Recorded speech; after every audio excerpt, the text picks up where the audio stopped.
안녕하세요. 앞으로 여러분들과 같이 목조건축, 목조주택에 대해서 여러 가지 비록 짧은 시간이지만 기술적인 이해와 정보, 문화, 다양한 쪽으로 교육을 담당할 김진희입니다. 네, 감사합니다. 이 목조주택, 목조건축이라는 쪽으로 해서 지금까지 우리 한국 전통적인 목조를 제외한 부분에서는 조금 이해가 많이 되지 않는 부분이 많습니다. 그래서 오늘 첫 시간은 여러분들이 앞으로 24주차를 공부할 전반적인 개요와 마찬가지로 목조건축에 대한 전망, 여러분들이 이 교육을 배우시는 목적, 이런 부분에 대해서 설명을 드리겠습니다. 설명을 드리기 전에 먼저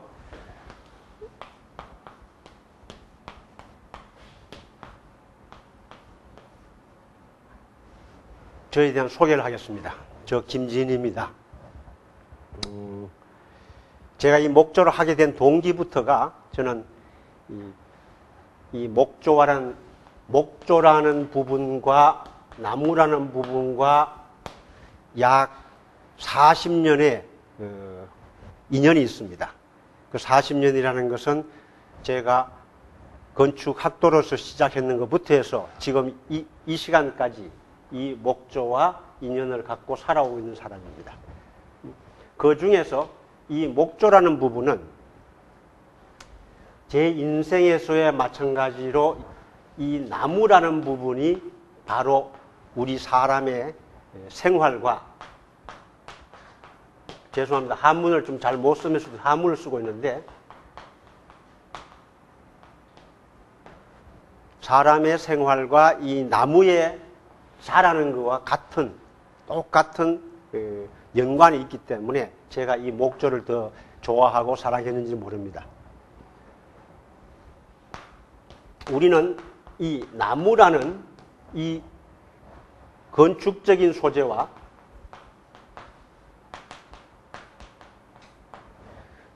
하나의 재료에서의 건축적인 소재와 우리 생활 속에서의 환경적 측면에서 이 나무는 우리 인간과 굉장히 밀접한 관계가 있습니다. 어린 나무가 들판에서, 산에서 자라듯이 자라서 숲을 이루어서는 그 나무가 잘려져서 집이 만들어지는 이 과정은 어린 아이가 태어나서 성장을 하고 학교를 다니고 나중에는 이 사회에 공헌을 하고 어느 날 그 사람은 훌륭한 사람이 되어서 죽을 때까지 이 나무가 지나온 그 하나의 행적과 우리 인간이 살아가는 그 과정은 같다고 봅니다. 제가 또 좀 엉뚱한 방향으로 좀 얘기를 하고 있는데, 그동안 저는 카나다에서 75년도에 나가서 카나다에서 공무원 생활을 하고 건축 생활을 쭉 해왔습니다. 지금 한국에 나와서 약 10년 정도의 시간 동안 이 목조라는 나무와 같이 살아왔습니다. 특히 그동안은 국민대학교에서 목조건축 디자인센터라는 교육기관을 운영하면서 그간 약 한 3,000명 정도의 수료생을 마쳤습니다. 그 기간 동안 이 교육생들의 기본적인 목적은 여러분들이 이렇게 사이버를 통해서 배우러 오신 목적과 똑같습니다. 연령에 제한이 없고 남녀노소 관계없이 각자가 갖는 어떤 목적이 있었습니다. 그 목적 중에 가장 큰 목적 중에는 하나의 자기 집을 짓기 위한 분도 계시고, 또 어떤 분은 창업을 위해서 오시는 분도 계시고, 학교에 계시는 분들은 어떤 교육 차원에서 이 목조의 이해를 갖기 위해서 오시는 분도 계시고, 또 한 분은 현재 목조주택에 살고 계시는, 생활하고 계시는 분이 이 생활의 집을 이해하기 위해서 오시는 분도 계시고, 다양합니다. 물론 그 교육 배경에는 건축의 지식이 일체 없는 분도 계시고 건축가 교수님도 계시고 다 상관없습니다. 똑같습니다. 왜? 나무는 똑같은 하나의 나무입니다. 그래서 이번 교육을 통해서 비록 그 시간이 짧은 시간이지만 여러분들이 얼마나 열심히 해주시고 동참해 주시면 저도 열심히 하겠습니다. 우리가 운동을 할 때도 보통 보면 혼자 하는 것 같지만 운동은 혼자가 아닙니다. 같이 팀이 돼야 됩니다. 그 팀이라는 것은 강의를 하는 분과 강의를 받으시는 분이 한 팀이 돼야만이 그것이 성공을 합니다. 그러기 위해서 이 교육은 여러분들에게 많은 과제가 좀 나갑니다. 너무 걱정하지 마세요. 이 과제 다 여러분들을 위한 것이고 우리가 몸의 건강을 위해서 바이타민 C를 먹고 좋은 음식을 먹듯이 이 과제는 바로 여러분들의 교육의 가장 중요한 부분입니다. 그래서 철저하게 과제는 저는 챙깁니다. 강의 시간은 빠진 사람이라도 과제는 빠지면 저한테는 야단 맞습니다. 꼭 염두에 두시고 같이 동참해 주시면 좋겠습니다. 그 사이버 내용 속에는 교육 커리큘럼이 나와 있습니다. 제일 첫째는 기본적인 것은 기본적인 이해가 있고 기본적인 이해는 재료에 대한 이해와 구조에 대한 이해를 갖춥니다. 목조건축, 목조주택이 어떻게 지어지고 어떤 재료에 의해서 지어지냐. 재료는 나무라고 생각하지만 나무는 수백 가지 종류가 있습니다. 그래서 이렇게 목조주택 시공 가이드라는 책 속에서 여러 가지 형태의 집 모양과 내용에 들어가서는 집의 형태와 시공의 구조적인 문제와 모든 것이 포함되어 있습니다. 기본적인 이해가 맞춰지면 가장 큰 항목으로서는 구조 모형을 제작을 합니다. 이 구조 모형 제작 과정에는 저희 학교에서 실지 재료를 우송을 해드립니다. 재료를 우송을 해드리면 그 재료를 갖고 여러분들이 집에서 직접 이 강의를 통해서 그것을 만드셔야 됩니다. 물론 강의 중에는 여기에서 그 만드는 과정을 보여드릴 겁니다. 이것이 목조의 구조가 어떻게 지어지는지를 이 구조를 통해서 이해하게 되면서 바로 이런 골조의 구조적인 모습을 갖춥니다. 이 구조 모형 제작 과정에서 바로 이 구조와 시공의 과정을 여러분들 교육을 통해서 받게 됩니다. 이 두 가지가 거의 끝나면 마지막으로 이런 과정을 통한 것을 어떤 기본적인 자재, 결국은 우리는 건축에서는 견적이라고 그러죠. 자재 산출에 대한 이해를 하게 됩니다. 현재 여러분들에는 22시차로 되어 있는 것이 거의 3분의 1, 3분의 1, 3분의 1. 물론 이 자재 견적 속에는 산출뿐 아니고 자재 이해라는 항목도 들어가 있습니다. 이 과정만 맞춰도 여러분들은 이 목조주택이 어떻게 지어지고 어떤 재료가 쓰여지고 어떤 문제점도 있고 어떤 장점도 있고 이 다양한 부분을 이해할 수 있습니다. 네, 이어서 목조 건축의 현황 및 전망에 대한 개론적인 설명을 좀 드리겠습니다. 이 목조 건축이라는 것은 원래 목조 건축의 기본은 우리 전통 건축에서의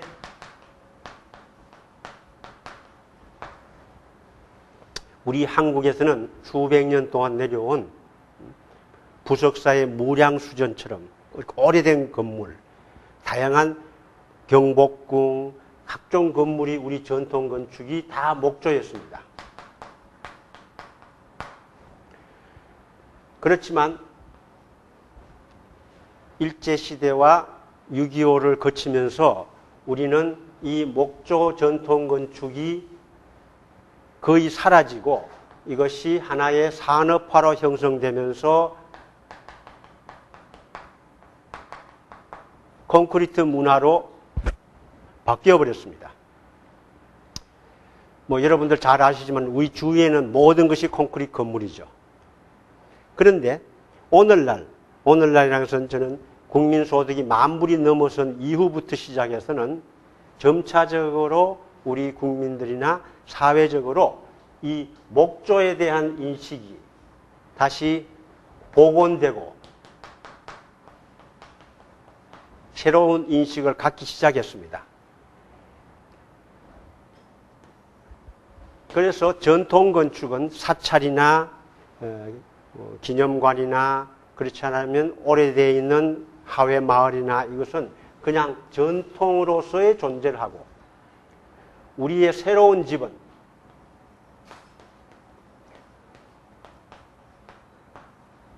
아파트가 아닌 다른 쪽의 새로운 집이 서서히 태동하기 시작한 것이 약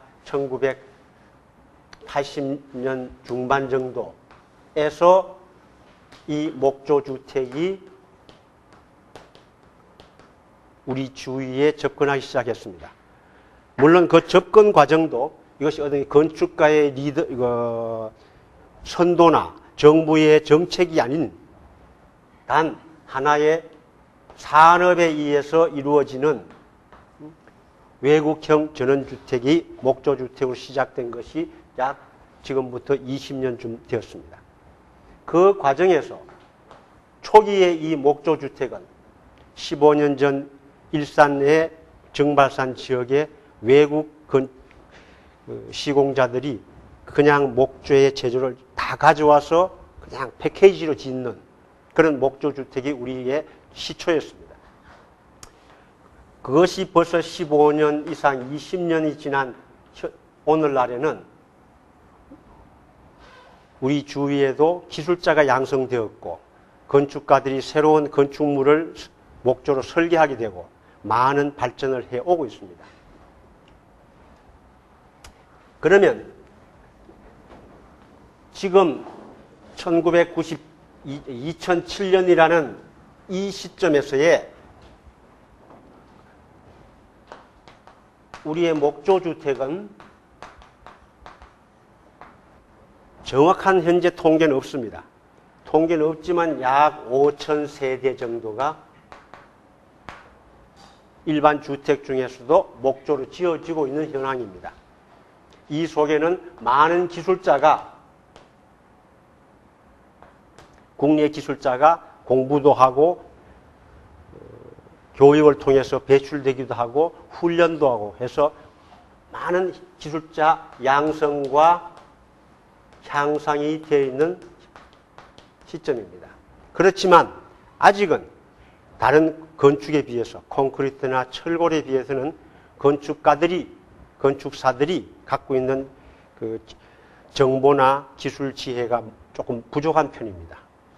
그러면서 점차적으로 이 목조 건축이 우리 사회에 접근하면서 사실은 제가 관여하고 있는 한국목조건축기술협회에서 진행하고 있는 목조건축 기사 시험 제도가 4년 전부터 시작되어 왔던 겁니다. 바로 이것은 잘 아는 교육의 어떤 과정에서 우리가 목조건축이라는 새로운 기술에 점진적으로 향상되어가는 밑바탕이 된다고 봅니다. 물론 가나다의 임산물 협의회에서 후원해서 이런 목조주택 시동 가이드도 새로 만들고 번역하고 제가 이것을 수차례에 대해서 감수를 하면서 이 책을 만드는 이런 과정도 하나의 목조주택이나 목조건축이 발전해가는 과정입니다. 앞으로는 더욱더 발전될 거로 보고 바로 이 발전 과정에서 새롭게 태동한 것이 바로 이 교육입니다. 저는 국민대학교 디자인센터에서 10년 동안 이 목조 교육을 한 약 3,000명을 배출했다고 그랬습니다. 그렇지만 그 교육은 문제가 있습니다. 전부 다 직장인이고 사회인이 교육을 하기 위해서 지방에서 이렇게 공부를 하러 일주일에 한 번씩 올라온다는 게 쉬운 것은 아닙니다. 한 예로 어떤 분은 제주도에서 비행기를 타고 오십니다. 1년 동안. 그 경비가 비행기 값 와서 공부 마치고 서울서 자고 그 이튿날 비행기 타고 내려가는 것이 2천만 원이 좀 넘었습니다. 바로 이 공부를 하기 위해서. 그분은 지금도 후회하지 않고 열심히 제주도에서 이 사업을 하십니다. 지금까지 말씀드린 것이 이런 현황, 현재까지 온 우리의 현황과 그 다음 이 현황을 통해서 이 현황의 배경 속에서 앞으로는 이 목조주택, 목조건축의 방향이 어떻게 갈 것인가, 이 부분에 대해서 조금 설명을 드리겠습니다.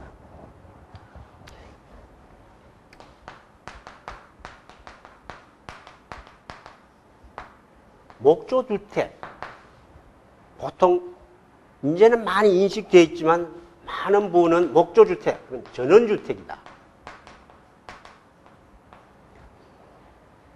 이런 쪽으로 이해를 빨리 하시는데, 그건 전원주택을 하니까 그 다음에는 또 어떻게 하느냐. 이거는 서양집이다. 이것은 바로 재료가 수입을 해오고 있다. 이런 단편적인 이해 속에서 이런 쪽에서는 부정적인 의미를 많이 갖고 있었습니다. 이건 외국 재료 가져와서, 자재 가져와서 집 짓는 거다. 실제는 그렇지 않습니다. 이 전원주택이라는 것은 하나의 상업적인 용어입니다. 건축 용어에서는 전원주택이 없습니다. 그러면 이 목조주택은 바로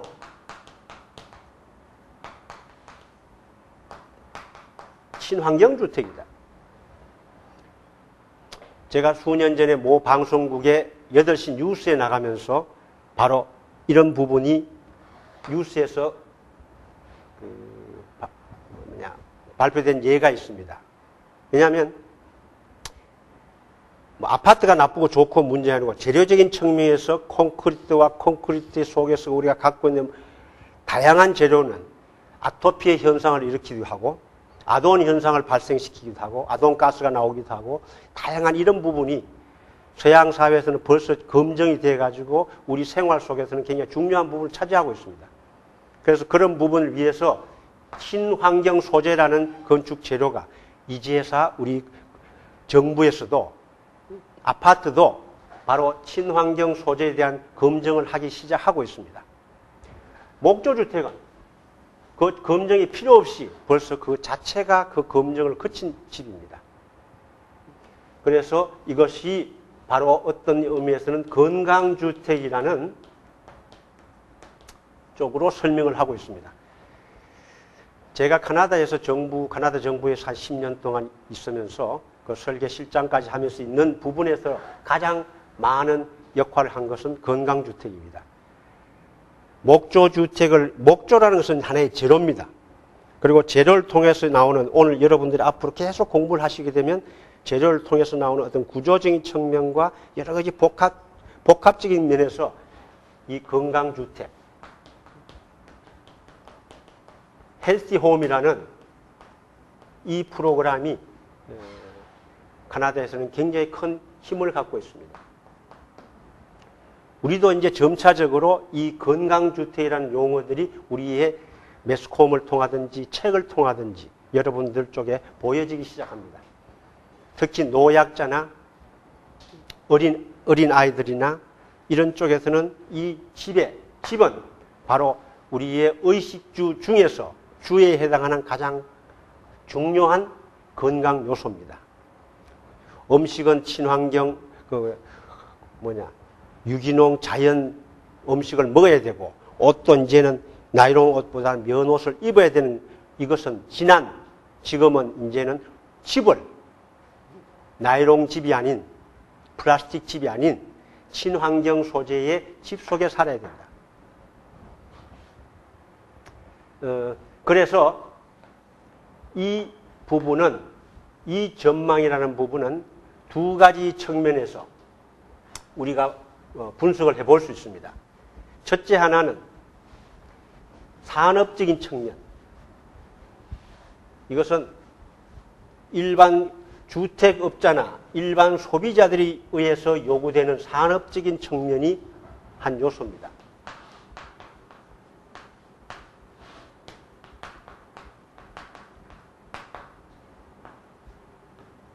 두 번째는 정부의 정책적인 측면.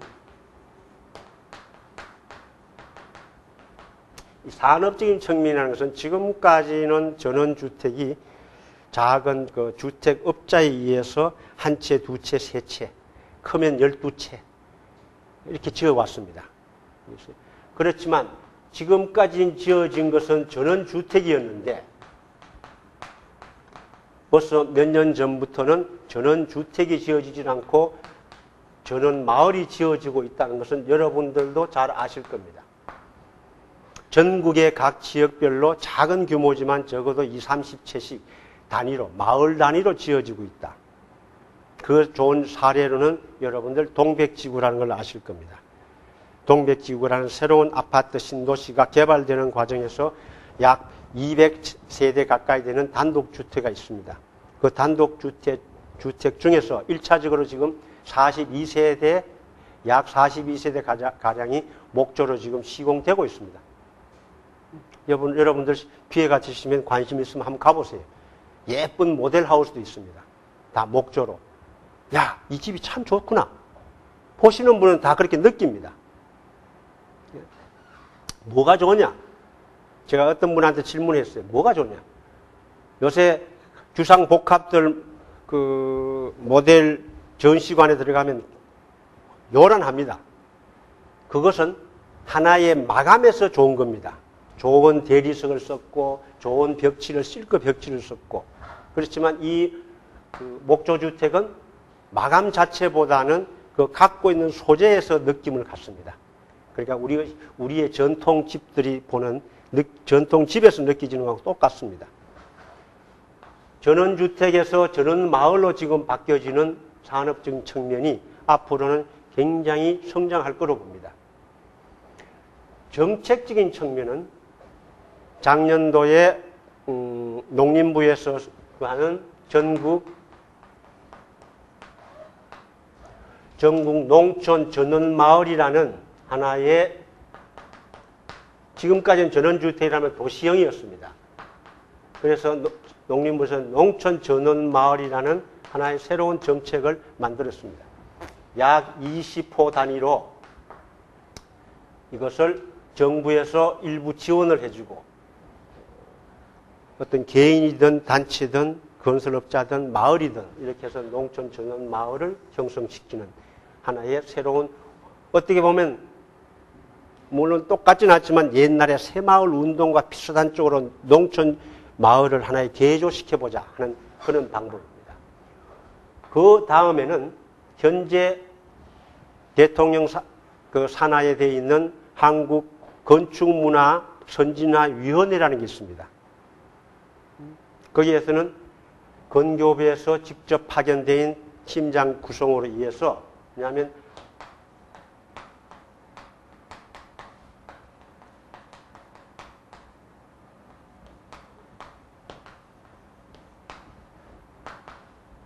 한옥의 산업화라는 겁니다.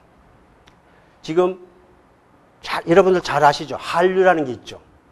특히 한류는 동남아에서는 지금 하나의 브랜드화 돼가지고 경제적인 측면으로서 활동을 하고 있습니다.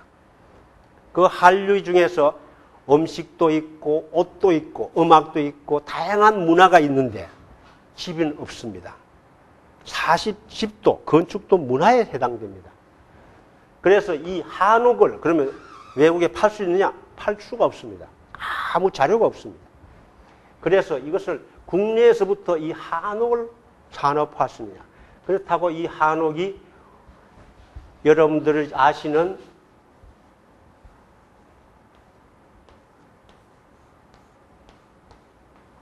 꼭 이런 집은 아닙니다.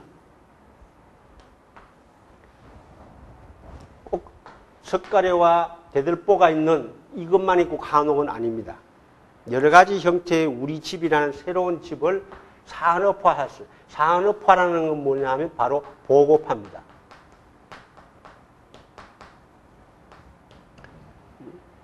그래서 이런 부분이 정부에서도 지금 준비를 하고 있고 또한 이 산업적인 측면에서 이렇게 발전해 나가고 있고 이것은 새로운 주거 문화의 형태와 하나의 새로운 산업의 큰 태동으로서 이 목조 건축이 앞으로 우리 사회에 큰 역할을 할 것이다.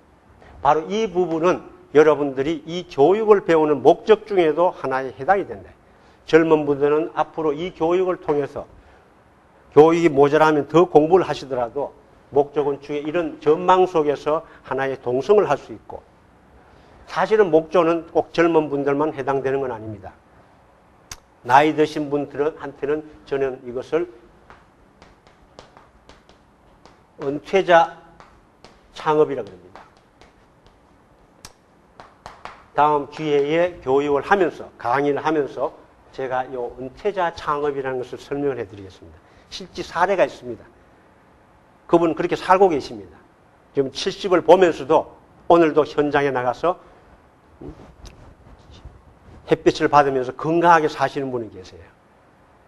그러니까 이제 은퇴자라는 부분은 다음 기회에 여러 가지로 꼭 이 기술적인 분이 아니더라도 다시 설명을 드리고 오늘은 이 시간까지는 이 목조 건축의 현황 그리고 전망 결과적으로는 여러분들 공부하러 잘 오신 겁니다. 감사합니다.